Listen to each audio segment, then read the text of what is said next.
क्या कभी सोचा है कि आस्था में, विश्वास में आखिर कितनी शक्ति हो सकती है? इतनी कि वो नियति को भी चुनौती दे दे, उसे बदल दे। आज हम एक ऐसी ही अद्भुत और प्राचीन कहानी की गहराई में उतरने वाले हैं, ऋषि मार्कंडेय की कहानी। ये कहानी है सच्ची भक्ति और भाग्य के सबसे बड़े टकराव की। ये एक लाइन, बस यही एक लाइन उस युवा ऋषि की पूरी कहानी का सार है, जिसने अपनी किस्मत को सीधी चुनौती दे डाली। तो चलिए देखते हैं कि ये सब आखिर हुआ कैसे।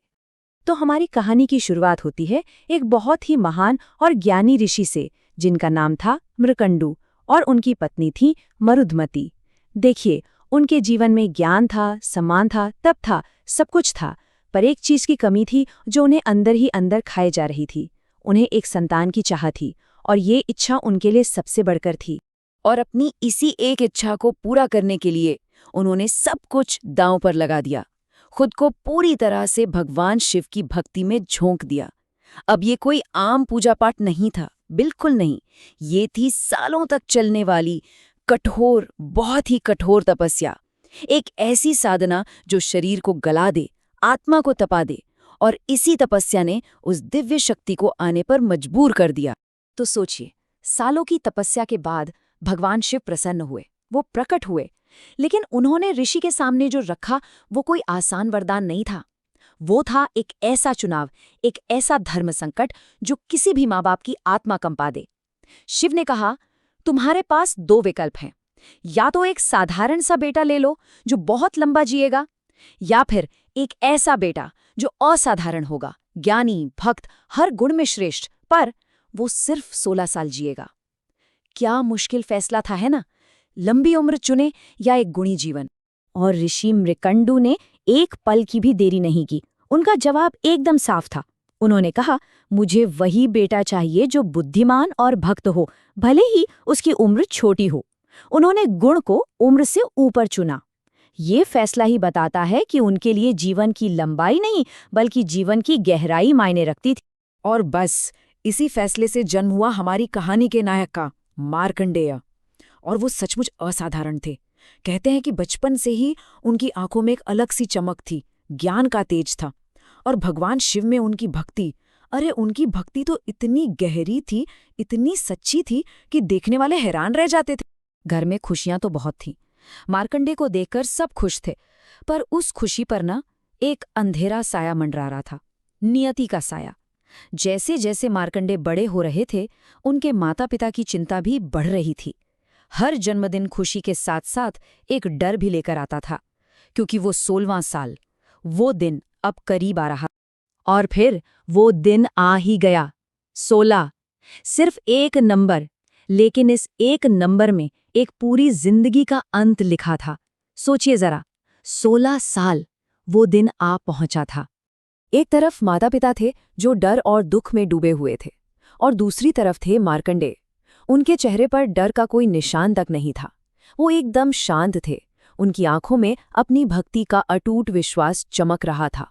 उन्होंने अपने माता पिता से बस इतना कहा, चिंता मत कीजिए, मेरे रक्षक भगवान शिव हैं। तो अपने 16वें जन्मदिन पर, जिस दिन उनकी नियति लिखी थी, मार्कंडे ने डर कर इंतजार नहीं किया। नहीं, वो सीधा मंदिर पहुंचे, अपने भगवान के पास। और वहां जाकर उन्होंने शिवलिंग को कसकर गले लगा लिया, मानो वो शिव की गोद में समा गए हों। वो गहरे, बहुत गहरे ध्यान में डूब गए। बाहर की दुनिया से उनका संपर्क जैसे टूट ही गया। और ठीक उसी पल, जब मार्कंडे अपने ध्यान के शिखर पर थे, मंदिर की शांति भंग हो गई। एक अजीब सी सिहरन बॉडी, क्योंकि वहां प्रकट हुए थे स्वयं मृत्यु के देवता यमराज, अपने भैंसे पर सवार, हाथ में अपना फंदा लिए। उनका आना तय था, समय पूरा हो चुका था। यमराज की भारी, गंभीर आवाज पूरे मंदिर में गूंज उठी। उन्होंने कहा, मार्कंडेय, तुम्हारा समय समाप्त हुआ, मेरे साथ चलो। ये कोई गुजारिश नहीं थी, ये एक आदेश था, नियति का अंतिम बुलावा। और यमराज ने अपना पाश, अपना फंदा फेंका। वो हवा को चीरता हुआ सीधा मार्कंडे की तरफ बढ़ा। लेकिन यहाँ कहानी में एक ऐसा मोड़ आया जिसकी किसी ने कल्पना भी नहीं की थी। वो फंदा सिर्फ मार्कंडे के गले में नहीं, बल्कि उस शिवलिंग पर भी जा पड़ा जिसे उन्होंने अपनी बाहों में भर रखा था। और जैसे ही उस फंदे ने शिवलिंग को छुआ। एक जोरदार कान फाड़ देने वाली गड़गड़ाहट हुई। जमीन कांप उठी। वो शिवलिंग एक धमाके के साथ बीच से 2 टुकड़ों में बट गया और उसके अंदर से एक ऐसी तेज रोशनी निकली जिसने सब कुछ अंधा कर दिया। और उस तेज रोशनी के बीच से जो निकले वो थे स्वयं महाकाल, शिव का सबसे प्रचंड, सबसे क्रोधित रूप, वो रूप जो काल का भी अंत है। उनकी तीसरी आंख खुली हुई थी और उसमें पूरे ब्रह्मांड का गुस्सा समाया हुआ था। वो अपने भक्त को बचाने आए थे।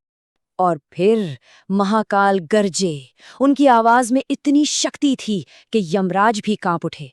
उन्होंने कहा, यम, ये मेरा भक्त है, इसे कोई हाथ नहीं लगा सकता, इसे कोई नहीं ले जा सकता। आज से ये हमेशा के लिए अमर रहेगा। एक पल में नियति को फिर से लिख दिया गया। उस महाटकराव के बाद सब कुछ शांत हो गया। यमराज ने अपनी गलती के लिए माफी मांगी और भगवान शिव ने उन्हें माफ कर दिया। और मार्कंडेय, उन्हें मिला अमरता का वरदान। वो हमेशा के लिए 16 वर्ष के ही रहेंगे, हमेशा के लिए। तो इस तरह एक छोटा सा बालक बन गया एक अमर ऋषि, एक चिरंजीवी, यानी जो हमेशा जीवित रहते हैं। और यही नहीं, आगे चलकर उन्होंने मार्कंडेय पुराण जैसे महान ग्रंथ को लिखा, जिससे उनकी कहानी और उनका ज्ञान हमेशा हमेशा के लिए अमर हो गया। तो इस पूरी कहानी से हमें सीखने को क्या मिलता है? इसका सार क्या है? बहुत सीधा और सरल है कि सच्ची भक्ति में, अटूट विश्वास में इतनी ताकत होती है कि वो सबसे बड़ी बाधा को भी पार कर सकती है, यहाँ तक कि खुद मौत को भी हरा सकती है। ये कहानी खत्म होने के बाद एक बहुत बड़ा सवाल हमारे सामने छोड़ जाती है कि अगर सच्ची आस्था नियति तक को बदल सकती है, तो फिर आस्था की शक्ति की सीमा क्या है? क्या इसकी कोई सीमा है भी? इस पर सोचिएगा जरूर।